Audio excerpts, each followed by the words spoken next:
दोस्तों, हिंदू धर्म में सभी देवी देवताओं की पूजा अर्चना की जाती है, परंतु देवराज इंद्र की ना तो पूजा अर्चना की जाती है और ना ही इनके मंदिर कहीं पर स्थापित किए गए हैं। तो इस वीडियो के माध्यम से आज हम आपको बताने वाले हैं कि वह कौन सी वजह है कि देवराज इंद्र को कलयुग में पूजा नहीं जाता और ना ही इनके मंदिर बनाए जाते हैं। नमस्कार दोस्तों और स्वागत है आपका हमारे चैनल में।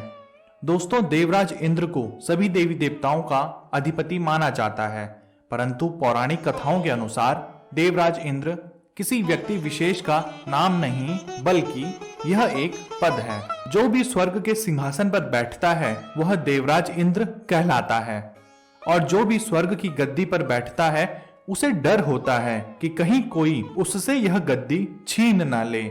इसलिए इंद्रदेव मेनका और रंभा जैसी सुंदरियों को बड़े बड़े ज्ञानी और तपस्वी संतों के पास भेजते थे ताकि उनकी तपस्या भंग हो जाए। साथ ही साथ राजाओं के अश्वमेघ यज्ञ के घोड़ों को भी चुरा लेता था और इंद्रदेव ऐसा इसलिए करते थे ताकि उनसे कोई स्वर्ग का सिंहासन छीन ना ले। और पौराणिक कथाओं के अनुसार अभी तक 14 इंद्र गद्दी पर बैठ चुके हैं, जिनके नाम हैं यज्ञ, विपश्चित, शिबी, विधु, मनोजल, पुरंदर, बाली, अद्भुत, शांति, विष, ऋतुधाम, देवस्पति और सुचि। दोस्तों, द्वापर युग में ब्रज में इंद्रोत्सव मनाया जाता था, जिसे वहां के वासी बड़े ही धूमधाम से मनाते थे। और जब श्री कृष्ण बड़े हुए तो उन्होंने ब्रजवासियों से कहा कि तुम इंद्र की पूजा क्यों करते हो, वह कोई भगवान नहीं है, इसलिए अब से तुम सब गोवर्धन की पूजा और गाय माता की पूजा करोगे। तब सभी ब्रजवासियों ने कहा कि अगर हमने इंद्र की पूजा नहीं की तो वह वर्षा नहीं देंगे और फिर कहां से फसल उगेगी और कहां से हमारी गाय घास खाएगी। तब भगवान श्री कृष्ण कहते हैं, ऐसे देवता की पूजा ही क्यों करनी जो हमें भय दिखाए। और फिर सभी गांव वाले निर्णय लेते हैं, इस साल गोवर्धन और गाय की पूजा होगी। जब इस बात की खबर इंद्रदेव को हुई तो उन्होंने ब्रज में ऐसी वर्षा की कि पूरे ब्रज में बाढ़ आ गई। ब्रजवासी बहुत परेशान हो गए थे और डरने लगे थे। तब भगवान श्री कृष्ण ने गोवर्धन पर्वत को अपनी छोटी उंगली में उठाकर सारे ब्रजवासियों से कहा कि आप सब गोवर्धन के नीचे सुरक्षित रहोगे। और तब सारे ब्रजवासी गोवर्धन के नीचे आ जाते हैं।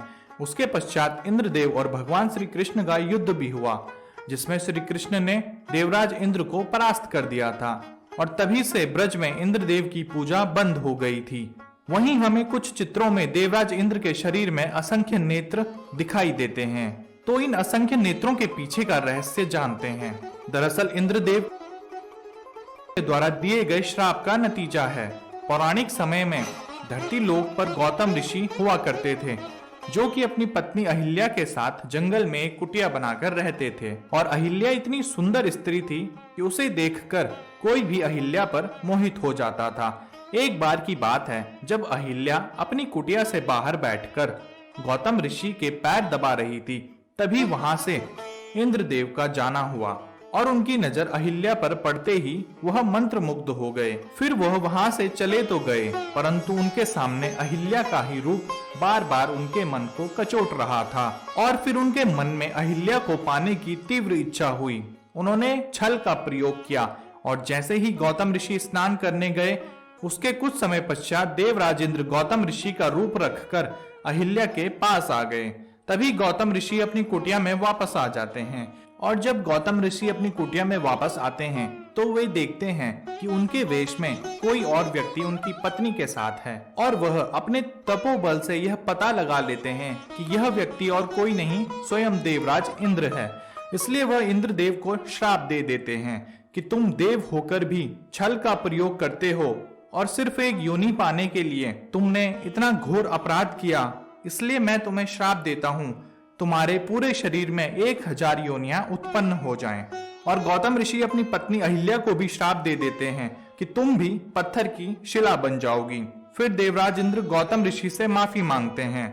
फिर गौतम ऋषि देवराज इंद्र को माफ कर देते हैं और कहते हैं, तुम्हारे शरीर में जितनी भी योनियां उत्पन्न हुई हैं, यह सब नेत्र में बदल जाएंगी। साथ ही साथ वह अपनी पत्नी से कहते हैं कि कि तुम वर्षों तक पत्थर की शिला ही रहोगी, परंतु त्रेता युग में जैसे ही श्री राम के पांव तुम पर पड़ेंगे तो तुम्हारा उद्धार हो जाएगा।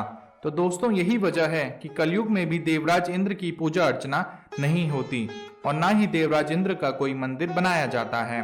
तो ऐसी ही रहस्यमयी जानकारियों से रूबरू होने के लिए सब्सक्राइब करें हमारा चैनल। धन्यवाद।